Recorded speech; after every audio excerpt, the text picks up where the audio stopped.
Jesus said, "What do you think?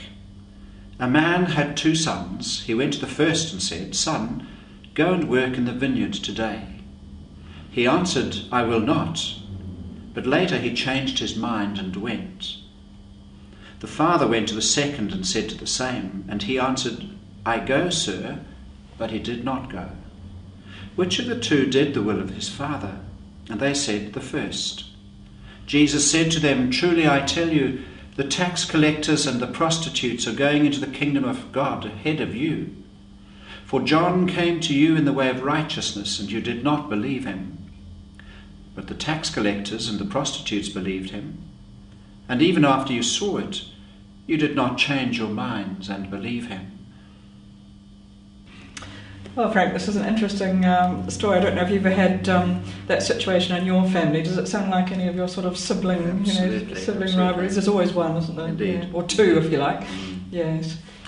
But I also find it a very uncomfortable passage when as we try to do, put it into a context, because Jesus is talking to the chief priests and elders, and here you and I sitting with our dog collars on is, I guess, the equivalent of chief priests and elders. And the comparisons with tax collectors and the prostitutes, those who are in and those who are out, and those who think that they're doing God's will. Yeah, and actually others are sort of going in ahead of them. And it's almost as if Jesus is sort of setting up to try and sort of in a perverse sort of way to sort of push them to almost to be envious of those who get into the kingdom. But I guess it can misfire and people can be deeply threatened, really. And as I as we've been reading, and I wonder if sometimes we make decisions too quickly. And we snap out something and actually then later on think, hang on a bit. And yet often we perhaps don't have the courage, or we don't want to lose face because to back down from a decision that's made. Yes. This is the son who says, "I will not," and then changes his mind and says, "Yes, I will." But it's much harder going the other way when you've sort of said Well, I wonder if it is. We often say "I will" and simply don't. Like you promise to pray for someone or something, and then it completely goes out of your mind. Or I'll definitely be at the meeting, or I'll do this or do that. So it's about trusting your word being trusted. Yeah, but also, being willing to just be found as human sometimes and say, "Look, I'm sorry, I forgot," or actually, that this just didn't work out, but can we make a new, and particularly in a relationship where there's been some sort of breakdown or falling out or something, so often we just sort of then, avoid each other or whatever, or don't actually deal with it, and it does take being willing to lose face, doesn't it? And, it does.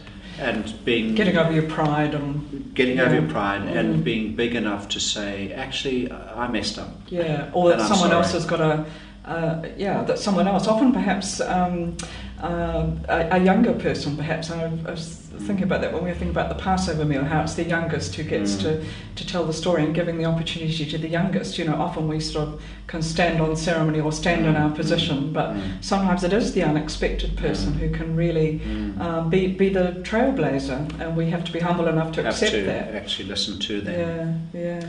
But it's still, it takes guts, takes a bit of a challenge, doesn't it? Yeah.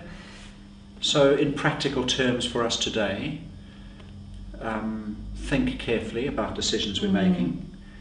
Not be frightened to change your mind, to take time to think about it, and to say, "I'm sorry." Yeah, and to be willing to make a new beginning, because I think Jesus does. Yes. He's still holding out to them the chance that they can join on the life, and the choice is still there for them. Yeah.